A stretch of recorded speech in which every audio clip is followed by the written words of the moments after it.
இந்த ஆடிக்கு நம்ம சென்னை சில்க்ஸ்ல up to 50% off combo offer, uniform sari collections எல்லாம் சேர்ந்து சேவிங்ஸும் பிளாஸ்ட், கலெக்ஷன்ஸும் பிளாஸ்ட்.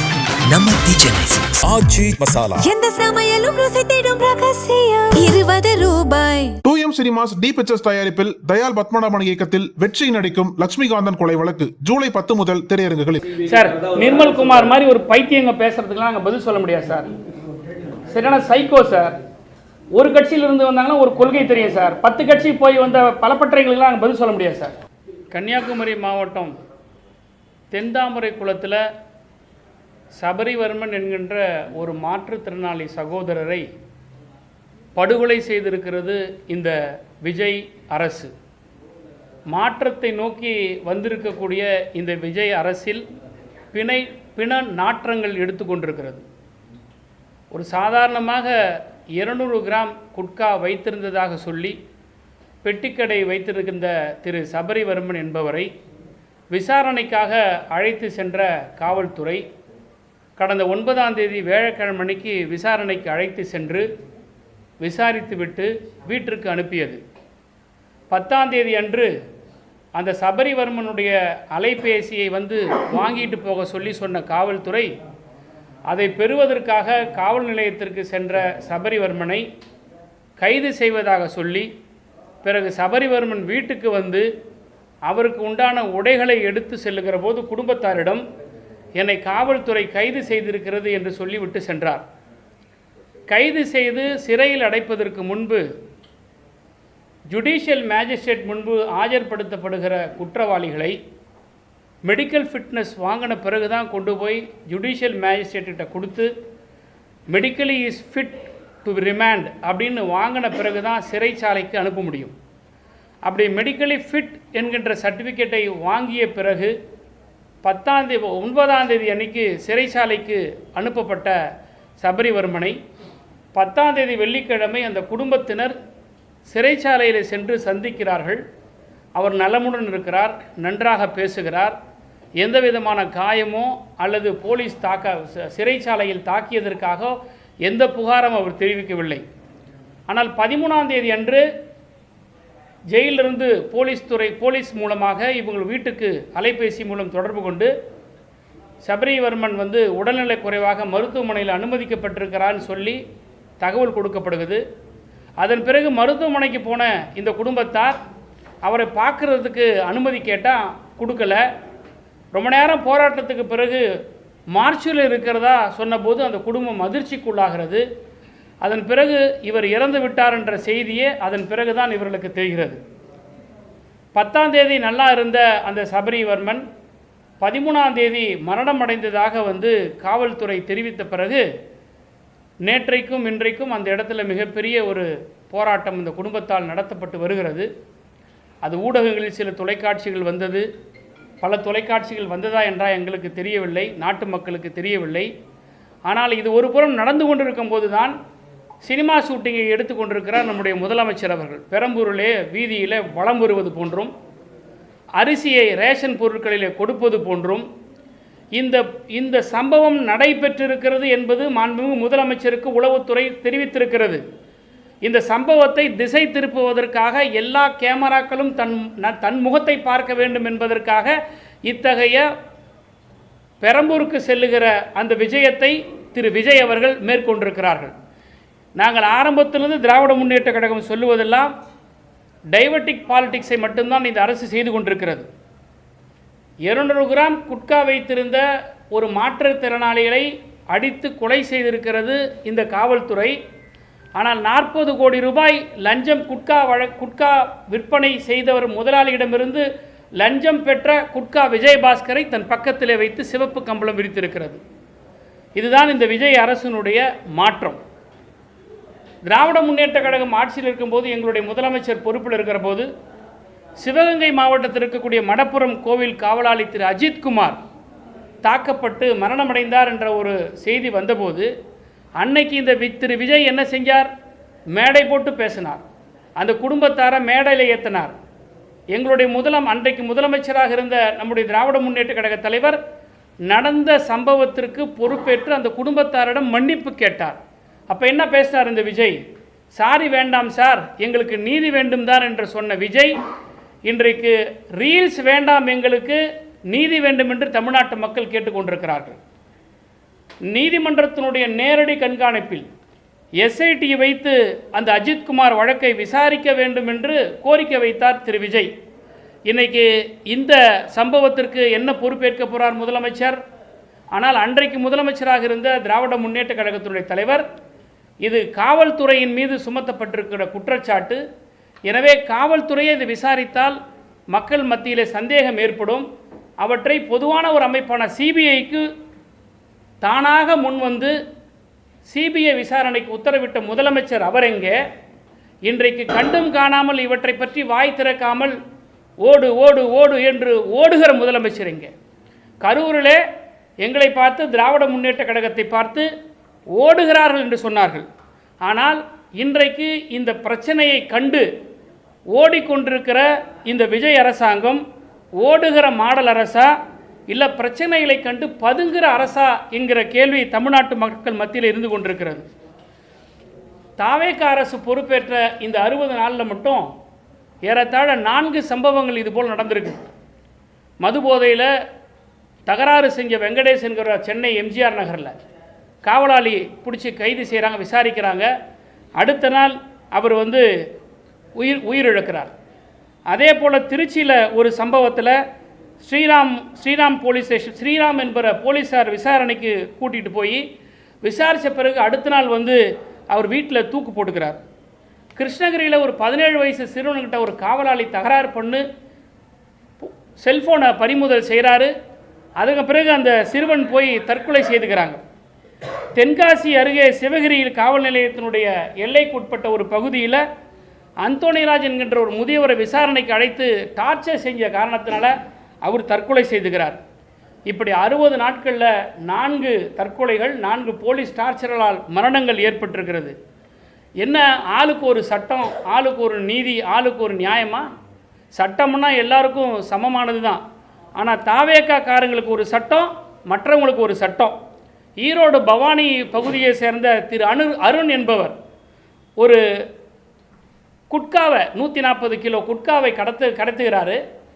அந்த கடத்தப்பட்ட அந்த அருண் என்பவர் 4 வருஷத்துக்கு முன்னாடி இதே குட்காவை கடத்திய காரணத்துக்காக குண்டர் சட்டத்தில் கைது செய்யப்பட்டவர்.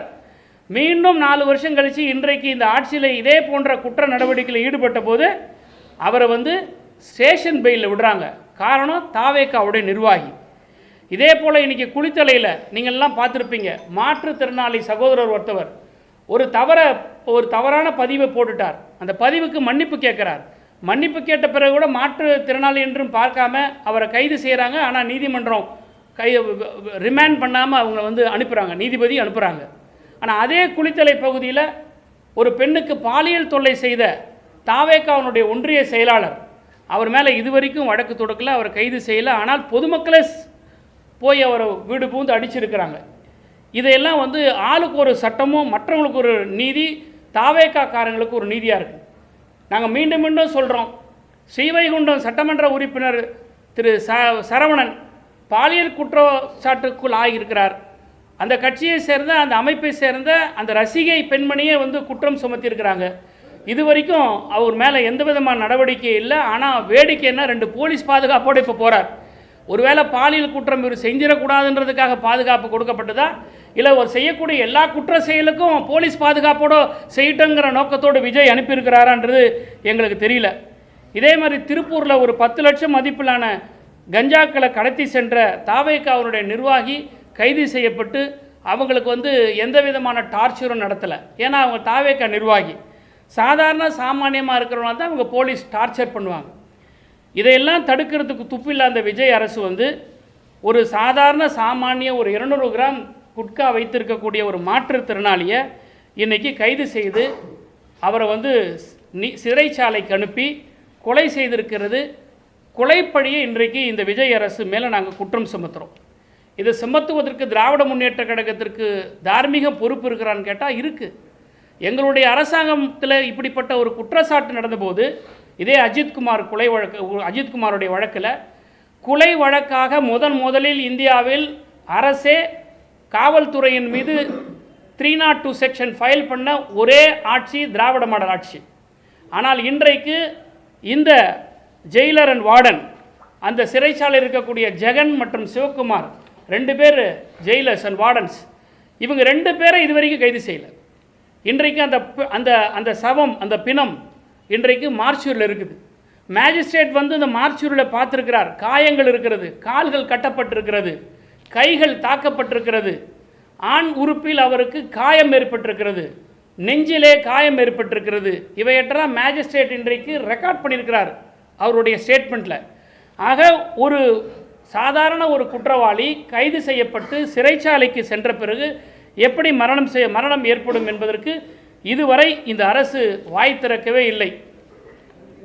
விஜய் அரசாங்கத்தில் இருக்கக்கூடியவர்கள், காவல்துறை பொறுப்பேற்றிருக்கக்கூடிய திரு விஜய் அவர்கள் இதுவரைக்கும் எந்த விதமான ஒரு பதிலும் அவர் சொல்லவில்லை.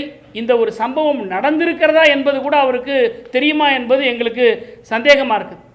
குதிரை பேரத்தில் ஈடுபட்டு குதிரைகளை விலைக்கு வாங்குகிற விஜய் அரசாங்கம் விலை மதிப்பற்ற உயிரினுடைய மதிப்பு தெரியவில்லை என்றுதான் எங்களுடைய குற்றச்சாட்டு.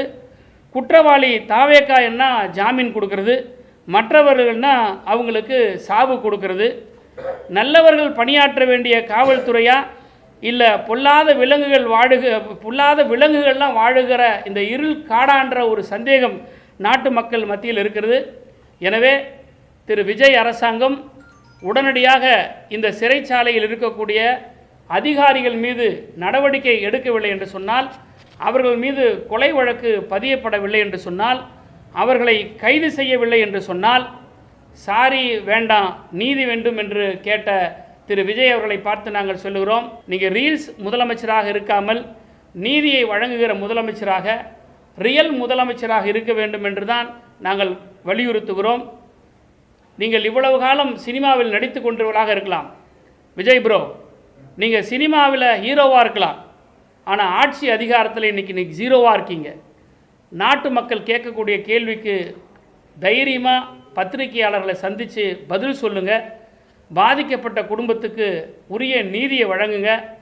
இவையெல்லாம் உடனடியாக குற்ற வழக்காக அல்லது கொலை வழக்காக பதியப்படவில்லை என்று சொன்னால் திராவிட முன்னேற்ற கழகம் சும்மா விடாது, சட்டப்படி நடவடிக்கை மேற்கொள்ளும். தேவைப்பட்டால் நீதிமன்றத்திற்கு செல்வோம். இன்னும் சொல்லப்போனால் இந்த காவல்துறை இந்த குற்றவாளிகளை, ஜெயிலர்ஸை, ஜெயில் வார்டனை அக்யூஸ்டாக ஃபிக்ஸ் பண்ணி 302 செக்ஷனில் கைது பண்ணவில்லை என்று சொன்னால், எஃப்ஐஆர் போடவில்லை என்று சொன்னால், நிச்சயமாக நீதிமன்றத்தின் மூலமாக சிபிஐக்கு கூட இந்த வழக்கு விசாரிக்கப்பட வேண்டும் என்கின்ற அடிப்படையில் கூட நாங்கள் நீதிமன்ற படிக்கட்டுகளை ஏறுவதற்கு நாங்கள் தயாராக இருக்கிறோம். சாதாரணமாக ஒரு சஸ்பீஷியஸ் டெத்தாக, அனாதை பிணமாக என்றுதான் இவர்கள் கொண்டு வந்து மருத்துவமனையில் போட்டிருக்கிறார்களே தவிர சிறையிலிருந்து கொண்டு வந்தது கூட ரெக்கார்டுகள் இல்லை. எந்த அளவுக்கு குற்ற செயலை இவர்கள் மறைக்கிறார்கள் என்பது இதன் மூலமாக தெரிய வருகிறது. எனவே இந்த அரசு பொறுப்பேற்ற நாளிலிருந்து சட்டம் ஒழுங்கு சந்தி சிரிக்கிறது. திரு விஜய் அவர்கள் மற்றவர்களை பார்த்து நக்கல் நையாண்டி செய்வதையெல்லாம் சற்று நிறுத்திவிட்டு ஆட்சி அதிகாரத்தில் கவனம் செலுத்த வேண்டும். காவல்துறை அவருடைய பொறுப்பில் தான் இருக்கிறதா என்பது எல்லோருக்கும் சந்தேகம் எழக்கூடிய அளவில்தான் ஒவ்வொருத்தரும் காவல்துறையினுடைய அதிகாரத்தை பற்றி பேசி கொண்டிருக்கிறார்கள்.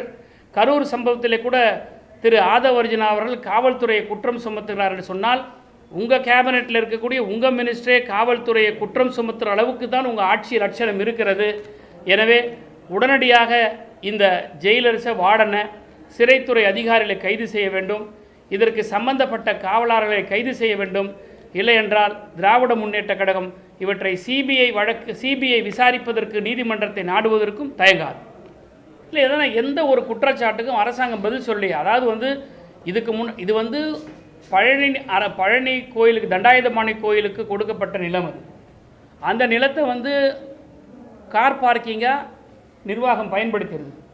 ஆனால் இன்றைக்கி ஒரு தனியாருக்கு பத்திரப்பதிவு செய்யப்பட்டிருக்கின்ற ஒரு குற்றச்சாட்டு இன்றைக்கு வந்திருக்கிறது. இது சம்பந்தமாக அந்த துறையோட அமைச்சரோ அல்லது துறையோட செயலாளரோ அல்லது கோயிலுடைய நிர்வாகத்தை சேர்ந்தவங்களோ இதை பற்றி எதுவும் வெளிப்படையாக சொல்லலையே. கோயிலோட ப்ராப்பர்ட்டியாக சொல்லி ரைட்டை கிளைம் பண்ணி பார்க்கிங் ஃபெசிலிட்டிஸ் வச்சுருந்த ஒரு ப்ராப்பர்ட்டி கோயில்கிட்டேருந்து ஒரு தனியாருக்கு போகின்ற போது அதனுடைய அர்த்தம் என்ன, அதனுடைய மர்மம் என்ன என்பதெல்லாம் இந்த அரசு தான் விளக்க வேண்டும். இந்த ஆட்சியில் தான் நடந்துகிட்டு இருக்குது. இல்லை நாமலாம் அதாவது ஃபேக் நரேட்டிவ்ங்கிறது வந்து எங்களுக்கு ஃபேக் நரேட்டிவ்ன்றது இந்த அரசுக்கு வாடிக்கையாக இருக்கலாம். ஃபேக் நரேட்டிவ்னா நீங்கள் அதை எக்ஸ்போஸ் பண்ணுங்கள். லேண்டு டிரான்ஸ்ஃபர் ஆகிருக்கா இல்லையா? இப்போது பொதுதளத்தில் லேண்டு டிரான்ஸ்ஃபர் ஆகிருக்குன்னு ஒரு குற்றச்சாட்டு வந்திருக்கு. இல்லை லேண்டு டிரான்ஸ்ஃபர் ஆகலைன்றாங்களா? இல்லை நாளைக்கு அறநிலைத்துறை அமைச்சர் வந்து இந்த லேண்டே வந்து கோயிலோட டிபார்ட்மெண்ட் கையில் தான் இருக்குன்னு சொல்லுங்கள் சார். இது வந்து இந்த அரசாங்கத்தில் இது ஒரு டாக்டிக்ஸ் சார். இது என்னென்னா நீங்கள் பார்த்தீங்கன்னா நாங்கள் சப்ரிஜிஸ்ட்ராரை நாங்கள் வந்து சஸ்பெண்ட் பண்ணிட்டோம். அதே மாதிரி டெண்டர் விட்ட அதிகாரிகளை நாங்கள் சஸ்பெண்ட் பண்ணுறதெல்லாம் ஒரு ஏமாற்று வேலை சார். ஒரு டெண்டர் விடணும்னா இத்தனை வருஷமாக அதிகாரிகளாக இருந்தவங்களுக்கு அரை மணி நேரம்லாம் கொடுக்கணும்லாம் அவசியம் கிடையாது. இதில் ஒரு பெரிய இதுக்கு பின்னாடி ஒரு பெரிய ஒரு சதி இருக்குது. இவங்க என்னன்னா ஒரு க்ளீன் கவர்மெண்ட், எங்ககிட்ட லஞ்சமே கிடையாது அப்படிங்கிற ஒரு மாயை உருவாக்குவதற்காக 4-5 அரசு அதிகாரிகளை காவு கொடுக்குறாங்க இவங்க. இது இன்னும் கொஞ்ச நாளில் வெளியே வரும்போது அந்த யூனியன் சும்மா இருக்காது சார். ஒரு இடத்துல ஒரு தப்பு செய்யலாங்க சார். நகராட்சி நிர்வாகத்தில் இன்னைக்கு இருக்குது. 4 நாளைக்கு முன்னாடி ஊராட்சி நிர்வாகத்தில் இருக்குது. பிடிஓ ஆஃபீஸில் நீங்கள் வந்து டெண்டர் அரை மணி நேரத்தில் கொடுத்ததா சொல்லி அதை சஸ்பெண்ட் பண்ணுறீங்க. இன்றைக்கி நகராட்சி நிர்வாகத்தில் இதே மாதிரி டெண்டரில் நீங்கள் வந்து தவறு செஞ்சுருக்கேன்னு சொல்லி சஸ்பெண்ட் பண்ணுறீங்க. இது என்னென்னா ஏன் கவர்மெண்ட் க்ளீனாக இருக்குது, நான் வந்து சரியாக இருக்கேன், கீழே இருக்கிறவங்களும் நான் நடவடிக்கைங்கிற ஒரு சினிமாட்டிக் அப்ரோச். இதை தவிர இது வந்து உண்மை இது இல்லை. தேவைப்பட்டால் போருன்றது இப்போ இல்லை. நாங்கள் வந்து இப்போவும் சொல்கிறேன், நாங்கள் வந்து அவங்கள மாதிரி திரு விஜய் மாதிரி முந்திரி கொட்டை மாதிரி ஒரு மேடை போட்டு வந்து நீங்கள் பேசுங்க, சாரி வேண்டாம், நீதி வேண்டாம், பூரி வேண்டாம்னு பேசுகிற மாதிரிலாம் நாங்கள் பேச மாட்டோம். ஒரு பொறுப்புள்ள DMK, we are giving time to the government. இப்போ வந்து நீங்கள் வந்து ஜெயிலர்ஸை, அந்த சூப்பரண்ட்டை இவங்களை நீங்கள் கைது செய்யணும், நீங்கள் எஃப்ஐஆர் பதிவு பண்ணணும், 302 செக்ஷன் அவங்க மேலே வந்து கேஸ் ஃபைல் பண்ணணும். இதையெல்லாம் பண்ணிங்கன்னா தென் நீங்கள் அதுக்கப்புறம் வந்து விசாரணைக்கிறதுக்கு ஒரு முறை இருக்குது. எதுவுமே செய்யாமல் நீங்கள் காப்பாற்றுற நிலைக்கு போச்சேன்னா அப்போ நாங்கள் சிபிஐ போவோம். நல்லா புரிஞ்சுங்க. எடுத்த உடனே சிபிஐ போக மாட்டோம். எல்லா லாக்அப் மரணங்களுக்கும் நாங்கள் பொது வழியில் வந்து பதில் சொல்லியிருக்கோம். எல்லா லாக்அப் மரணங்களுக்கும் வழக்கு பதிவு செய்யப்பட்டிருக்குது. உச்சமாக வந்து அஜித்குமாருடைய வழக்கில் வந்து 302 செக்ஷனே போட்டிருக்கிறோம் சார். ஒரு வழக்கில் 30 வழக்கில் சார் நடவடிக்கை எடுக்கப்பட்டிருக்குல்ல. நான் என்ன இல்லை, நீங்கள் என்னோட ஆர்கியூ பண்ணுறதை விட நான் கேட்குறேன். சொல்லுங்கள் நீங்கள் சொல்லுங்கள். அந்த 30 வழக்கு ஒன்று ஒன்றா சொல்லுங்கள். எதில் நாங்கள் வழக்கு போடலைன்னு சொல்லுங்கள், நான் சொல்கிறேன். 30 வழக்குக்கும் 30 சம்பவத்திற்கும் கேஸ் ரெஜிஸ்டர் பண்ணியிருக்கு. அவர்களுக்கு உண்டான டிபார்ட்மெண்டல் ஆக்ஷன் எடுக்கப்பட்டிருக்கு. நான் சொல்கிறேன், 9ஆம் தேதி வந்து ஜெயிலுக்குள்ளே போகப்பட்டவர் சனி ஞாயிறில் இறந்திருக்கக்கூடிய இந்த சபரிவர்மனில் இன்றைக்கி என்ன செவ்வாய்க்கிழமை ஆகுது, இது வரைக்கும் காவல்துறை ஃபிக்ஸ் பண்ணவே இல்லையே. இந்த அரசாங்கம் என்ன செஞ்சுட்டு இருக்கு? இதே திமுக அரசாங்கத்தில் ஒரு சின்ன தவறு நடந்தால் இன்றைக்கி என்ன நடந்திருக்கும்? நாடு ஃபுல்லாக அலறி இருக்கும், எல்லா ஊடகங்களும் ஓடி இருக்கும், எல்லா சேனலும் டிபேட் வச்சுருக்கோம். இன்றைக்கு ஒரு மர்மமான முறையில் ஒரு மாற்றுத்திறனாளி மரணம் அடைஞ்சிருக்கிறார், ஒரு சேனல் இன்றைக்கு டிபேட் கிடையாது. ஒரு பத்திரிகையாளர் யாராவது செக்ரட்டரியேட்டில் போய் இருக்கிற மந்திரி கிட்ட போய் மைக் போட முடிஞ்சது அவங்களால? 30 வழக்கு திமுக கவர்மெண்ட்ல போடப்பட்டதுன்னு கேட்கக்கூடிய செய்தியாளர் இன்றைக்கு செக்ரட்டரியேட் போய் ஒரு மந்திரி கிட்ட உங்களால வந்து ஒரு மைக் போட முடியுமா? முதலமைச்சர்கிட்ட ஒரு கேள்வி கேட்க முடியுமா உங்களால? 60 நாள் ஆச்சு, முதலமைச்சர் என்னைக்காவது வாய் திறந்து பேசியிருக்கிறாரா? இதெல்லாம் கேட்க செக்ரட்டரியேட்டுக்கு போக முடியல உங்களால. ரொம்ப லிஸ்ட் போடுறீங்க, திமுக 30 ஆச்சு 40 ஆச்சுன்னு. திமுக 30 ஆனா 40 ஆனா யாரையாவது எஸ்கேப் பண்ண விட்டுருக்குமா? ஏன் கேளுங்க. Very good. நான் என்ன கேட்கிறேன், யூ பாய்காட் என்ன? You are the 4th pillar of the constitution. டெமோக்ரஸியில் நீங்கள் 4வது தூணு. முதலமைச்சர் எங்களுக்கு வாய் திறக்க மாட்டேன்றார். ஆளும் அரசாங்கம் 4ஆம் தூணாக இருக்கக்கூடிய பத்திரிகைகளை சந்திக்க மாட்டேங்கிறது. நாங்கள் கவர் பண்ண மாட்டேன்னு சொல்லுங்களேன். டிஐபிஆரை வந்து நீங்கள் வந்து டிஐபிஆரை உங்களுடைய தாவேக்கானுடைய ஐடி விங்கா பயன்படுத்துகிறாங்கல்ல. சட்டமன்றத்தில் எதிர்க்கட்சி தலைவர், எதிர்க்கட்சி சட்டமன்ற உறுப்பினர்கள் பேசுகிற போது கதி கலங்கிய எதிர்க்கட்சி சட்டமன்ற உறுப்பினர்கள், விளாசிய முதலமைச்சர், இப்படிலாம் போடுறாங்களே டிஐபிஆர் டிஐபிஆரில். தாவேக்கானோட ஐடி விங்க மாதிரி செயல்படுத. நீங்கள் பாய்காட் பண்ணுங்க சார். நாங்கள் கவர் பண்ண மாட்டோம், முதலமைச்சருடைய ப்ரோக்ராமை கவர் பண்ண மாட்டோம் அப்படி சொல்லுங்க. ஏன் அங்கே கேட்க மாட்டேன்றீங்க? அதுதான் சார், அது அவருடைய லாங்குவேஜ் கலவாணி. சரி, செல்லூர் ராஜி சில விஷயம் இருக்காங்க. நாங்கள் ரொம்ப நாகரிகமாக சொல்கிறோம். நீங்கள் வந்து பதுங்குற கவர்மெண்ட், நீங்கள் எங்களை பார்த்து ஓடுன்றீங்க. ஓடும் மாடல் அரசா இல்லை பதுங்கு மாடல் அரசா? பிரச்சனையை பார்த்து பதுங்கு மாடல் அரசா? குதிரைகளை விலை பேசி வாங்க தெரிஞ்ச விஜய்க்கு மனித உயிர்களுடைய விலை தெரியலையே. விலை மதிப்பற்ற உயிரை பற்றி விஜய் கவலைப்படலையே. குதிரையை விலைக்கு வாங்குறதுல தானே அவருடைய கவனம் செலுத்துகிறாரு. சினிமாட்டிக் சீஃப் மினிஸ்டராக இருக்கிறத தவிர மக்களுக்கான ரெட்ரஸல் சீஃப் மினிஸ்டராக இல்லையே.